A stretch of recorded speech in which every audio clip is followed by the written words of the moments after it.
देखिए, समाजवादी पार्टी की राष्ट्रीय कार्य समिति की बैठक 18-19 2 दिवसीय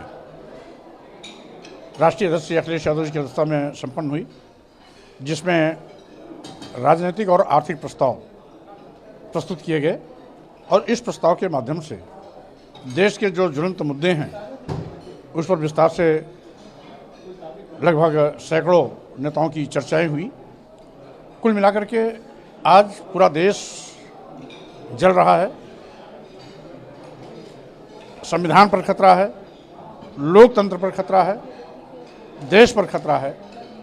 यहाँ तक कि विपक्ष की आवाज़ को दबाने के लिए भाजपा की सरकार बड़े पैमाने पर ईडी, सीबीआई, इनकम टैक्स का दुरुपयोग कर रही है, यानी लोकतांत्रिक संस्थाएं भी खतरे में हैं। कुल मिलाकर के भाजपा की सरकार हिटलर शाही के रास्ते पर आगे बढ़ रही है और यहाँ तक कि ये पहली सरकार है जिसने सरकारी संस्थानों को अपने चहेते उद्योगपतियों के हाथों में औने पौने दामों में बेचने का पाप किया है। इससे आज नौजवान ठगा महसूस कर रहा है। जहां पर बड़े पैमाने पर करोड़ों करोड़ों नौजवान बेरोजगारी का दंश पहले से झेल रहे हैं, सरकारी संस्थाओं को बेचकर ये सरकार नौजवानों से सरकारी नौकरी छीन रही है। यही नहीं, संविधान द्वारा प्रदत्त आरक्षण का अधिकार अनुसूचित जनजाति और पिछड़े वर्गों को सरकारी नौकरियों में जो समानुपातिक हिस्सेदारी मिलती थी उसको भी भारतीय जनता पार्टी सरकारी संस्थानों को बेच करके खत्म करने पर लगी हुई है। इसलिए आज जहां बड़े पैमाने पर विपक्ष की आवाज़ को दबाने का दुस्साहस भाजपा सरकार कर रही है, वहीं पर बेरोजगारी बेतहाशा बढ़ी, महंगाई चरम पर है। और यही नहीं, आज जो हमारे छोटे और मध्यम वर्ग के व्यापारी हैं उनको भी शोषण का शिकार बनाया जा रहा है। यहाँ तक कि बड़े पैमाने पर आपराधिक घटनाएं भी घटी हैं। उत्तर प्रदेश से जीता जागता नमूना है, जहाँ डबल इंजन की सरकार है। केंद्र में भाजपा की सरकार, प्रदेश में भाजपा की सरकार। बेतहाशा महिलाओं पर आपराधिक घटनाएं बढ़ी हैं। दुराचार, बलात्कार, हत्या और उत्पीड़न की घटनाएं लगातार बेतहाशा बढ़ रही हैं। यहाँ तक कि जाति के आधार पर निर्दोष लोगों पर फर्जी मुकदमे लगाए जा रहे हैं। और यही नहीं, आज विकास के मुद्दे पर सरकार पूरी तरीके से फेल हुई है। इसलिए अपने कमियों पर पर्दा डालने के लिए भाजपा सुनियोजित तरीके से हिंदू मुस्लिम का नारा देकर के लोगों का ध्यान भटकाने की कोशिश कर रही है। लेकिन शायद इनको नहीं मालूम कि भारतीय जनता पार्टी के पाप का घड़ा भर गया है।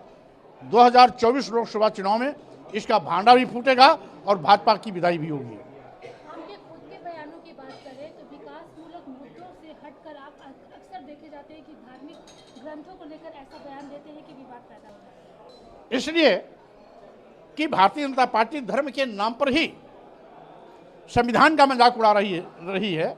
संविधान की कसम खाने वाले लोग संवैधानिक मर्यादाओं को तार तार कर रहे हैं। यहाँ तक कि आज हिंदू राष्ट्र की मांग करना ये किस संविधान के द्वारा किया जा रहा है? मुख्यमंत्री करता है, मंत्री करते हैं, केंद्र के और प्रदेश के। ये संविधान की मर्यादा का हनन नहीं है। जबकि संविधान के अनुच्छेद 15 में समता का अधिकार देते वक्त स्पष्ट रूप से व्याख्या किया गया है कि वर्ण, जाति, धर्म, लिंग और जन्मस्थान के आधार पर किसी के साथ कोई भेदभाव नहीं होगा। हिंदू राष्ट्र की मांग करना क्या संविधान के इन अधिकारों का उल्लंघन नहीं है? यही नहीं, आज हिंदू मुस्लिम क्या है? क्या इस देश की आज़ादी के लिए हिंदू मुस्लिम सिख ईसाई सबका योगदान नहीं है क्या? अगर सरदार भगत सिंह फांसी के तख्ते को चूमे, राम प्रसाद बिस्मिल फांसी के तख्ते को चूमे, तो वहीं पर उनके बगल में खड़ा होकर के अशफाकुल्लाह खान ने भी फांसी के तख्ते को चूमा था। और साथ ही साथ एक नहीं लाखों लाख मुस्लिम नौजवानों ने भी इस देश की आज़ादी में अपनी शहादत दी है। तो स्वाभाविक रूप से आज भारतीय जनता पार्टी विकास के मुद्दे पर फेल होने के नाते अपने कमियों पर पर्दा डालने की नीयत से जनता का ध्यान हटाने के लिए हिंदू मुस्लिम का नारा देकर के समाज को बांटने की कोशिश कर रही है, और हिंदू मुस्लिम का नारा देकर केवल समाज को बांटने की बात नहीं कर रही, बल्कि देश को भी बंटवारे की ओर ले जा रही है। आपके जो बयान आते हैं उससे ऐसा लगता नहीं है कि आपके यूपी के ही जो वोट बैंक है वो प्रभावित होंगे? आज बड़े पैमाने पर देश के दबे कुचले पीड़ित शोषित मजलूम समाज के लोग बड़े पैमाने पर लामबंद होकर के धर्म के नाम पर देश को ठगने वाले लोगों को जवाब देने के लिए तैयार हो चुके हैं, और उत्तर प्रदेश में भाजपा का सुपड़ा समाजवादी पार्टी ही साफ करेगी। इसीलिए समाजवादी पार्टी ने नई रणनीति के तहत फैसला किया है कि 2024 का लोकसभा चुनाव भाजपा की विधायी का चुनाव होगा। भाजपा को लेकर आप हमेशा कहते हैं कि धर्म की राजनीति करते हैं, आपके हिसाब से धर्म की परिभाषा क्या है? देखिए, हमारा संविधान पंथनिरपेक्ष धर्मनिरपेक्ष की बात करता है। हम किसी एक सत्ता में रहकर सरकार धर्म विशेष पर काम नहीं कर सकती, बात नहीं कर सकती। लोग जिस धर्म में जिसकी आस्था हो, जिस धर्म में जिसकी आस्था हो, वो अपने धर्म को माने, अपने धर्म को मानने में आज़ाद है, स्वतंत्र है, उसमें किसी प्रकार का कोई व्यवधान नहीं है। लेकिन सरकार संविधान की कसम खा करके जो संविधान पंथनिरपेक्ष धर्मनिरपेक्ष की देश की अवधारणा है उस पर चोट करता है, तो स्वाभाविक रूप से सरकार को ये मांग नहीं करनी चाहिए। जनता मांग करे, धर्म विशेष को लोग मांग करें, बात समझ में आती है। लेकिन अगर मुख्यमंत्री प्रधानमंत्री बात करने लगेंगे तो स्वाभाविक रूप से इससे देश का सौहार्द बिगड़ेगा, संविधान टूटेगा, और साथ ही साथ देश भी टूटने की रास्ते पर चल पड़ेगा। यूपी से बाहर की बात करें तो हिंदू मदरसों को बंद करने की मांग है, उस पर क्या बोलेंगे? ये भारतीय जनता पार्टी की घटिया सोच है। आज मदरसे बंद हो रहे हैं, कल कोई सरकार संस्कृत विद्यालय बंद करेगा तो क्या इनको चोट नहीं होगा क्या?